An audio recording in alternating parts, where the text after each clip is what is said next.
मेरे प्यारे साथियों, नमस्कार। मैं नरेंद्र शास्त्री आपके अपने यूट्यूब चैनल पर आपका हार्दिक स्वागत करता हूं, अभिनंदन करता हूं। आज मैं आपके लिए राजस्थान जी के लूणी नदी और चंबल नदी से संबंधित अति महत्वपूर्ण प्रश्न लेकर उपस्थित हूं। अगर आप नए हैं तो हमारे चैनल को सब्सक्राइब कर लें और अपने साथियों में शेयर जरूर करें। चलते हैं हम आज के पहले प्रश्न पर। आप हमारी इस वीडियो को बिना स्किप किए देखें, अंत तक देखें, तो आपकी परीक्षा की तैयारी में चार चांद लगाने वाला ये वीडियो होगा।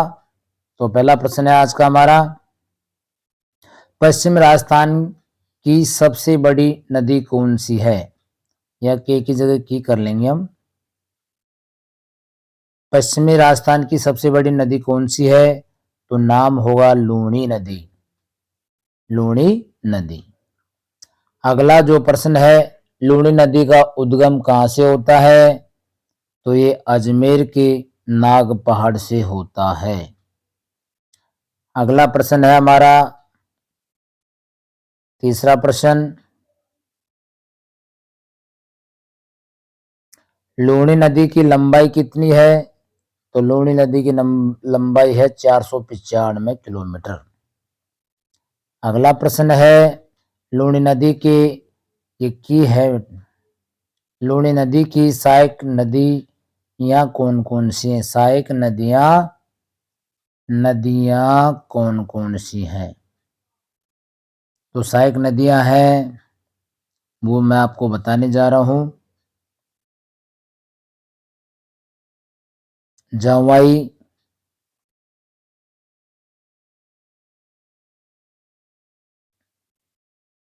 हम बात कर रहे थे भाई लूणी नदी की लंबाई कितनी है, तो 495 किलोमीटर है।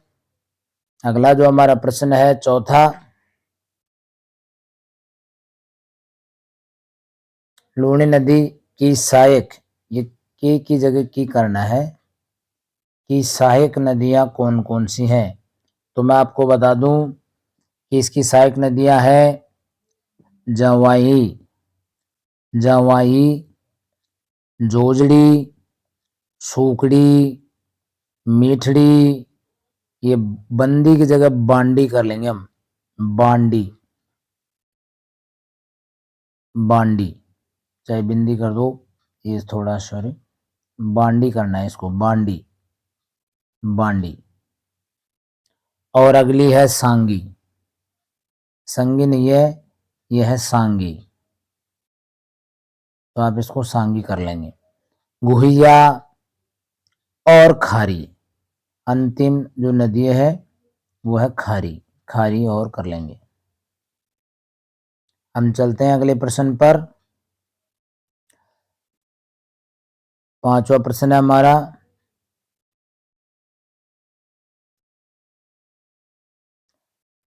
लूणी नदी का खारा पानी कौन से स्थान पर होता है?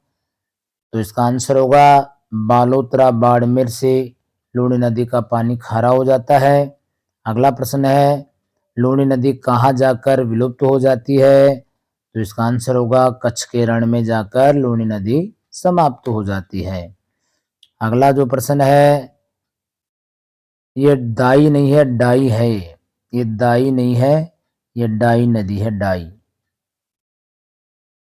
डाई नदी का उद्गम कहाँ से होता है? तो ये नसीराबाद, अजमेर से होता है। अगला प्रश्न है, बीसलपुर बांध कहाँ पर स्थित है? तो ये टोंक जिले में स्थित है। अगला प्रश्न है, ये जो दाई है इसको डाई ही करना है। डाई नदी अंत में जाकर कहाँ मिल जाती है? तो डाई नदी अंत में जाकर बनास नदी में मिल जाती है। अगला प्रश्न है, अजमेर में किसकी दरगाह है? ये प्रश्न कई बार आता है, प्रश्नवाचक चिन्ह लगा लें। तो सूफी मोइनुद्दीन चिश्ती ख्वाजा गरीब नवाज की दरगाह है। अगला प्रश्न है, चंबल नदी को अन्य किस किस नाम से जाना जाता है? तो चंबल नदी को चरमणवती और कामधेनु इन दोनों ही नामों से जाना जाता है। राजस्थान की सबसे बड़ी बारहमासी नदी कौन सी है? तो बारहमासी है चंबल नदी। यानी ज़्यादातर आप इसको याद ऐसे कर सकते हैं, ज़्यादातर हम 12 महीनों में चप्पल ज़्यादा पहनते हैं, तो चंबल नदी आपकी बारहमासी नदी हो जाएगी। चंबल परियोजना किन राज्यों में है? तो राजस्थान और मध्य प्रदेश में है। अगला प्रश्न है, भारत में ये सर्वव्यापी घड़ियाल वाली नदी कौन सी है? यानी सबसे ज्यादा घड़ियाल वाली नदी कौन सी है? तो ये चंबल नदी है, जहां पर सबसे ज्यादा घड़ियाल पाए जाते हैं। सर्वाधिक बीहड़ वाली नदी कौन सी है? तो वो चंबल नदी है, जो करौली और धौलपुर के अंदर है। तो ये चंबल नदी है, जो करौली और धौलपुर जिले के अंदर आती है। अगला प्रश्न है, चंबल नदी का प्रभाव नहीं है, प्रवाह है, प्रवाह क्षेत्र, बहाव क्षेत्र, प्रवाह क्षेत्र है। तो ये बहती है जैसे चित्तौड़गढ़, कोटा, बूंदी, सवाई माधोपुर, करौली और धौलपुर, ये इन जिलों में चंबल नदी बहती है। अगला प्रश्न है, चंबल नदी की सहायक नदियां कौन कौन सी हैं? तो ब्राह्मणी, मेज, बनास, काली सिंध और पार्वती, ये इसकी सहायक नदियां हैं। अगला जो प्रश्न है हमारा, राजस्थान चंबल नदी पर स्थित शहर कौन कौन से हैं? तो चंबल नदी पर स्थित है कोटा, रावत भाटा और केशोराय पाटन, ये 3 जो शहर हैं इसके ऊपर स्थित है। कोटा, रावत भाटा और केशोराय पाटन। और 19वां नंबर का प्रश्न है, चंबल बहुउद्देशीय परियोजना किन 2 राज्यों में है? तो वो 2 राज्यों का नाम है राजस्थान और मध्य प्रदेश। और आज का अंतिम जो प्रश्न है, चंबल बहुउद्देशीय परियोजना कब से चालू है? तो यह है 1950 ईस्वी से चालू है। अगर आप नए हैं तो हमारे चैनल को सब्सक्राइब कर लें और अपने साथियों में शेयर करें। इसी प्रकार हम आपके लिए नई नई वीडियो लाते रहेंगे, ज्ञानवर्धक वीडियो लाते रहेंगे। तब तक के लिए धन्यवाद। जय हिंद, जय भारत।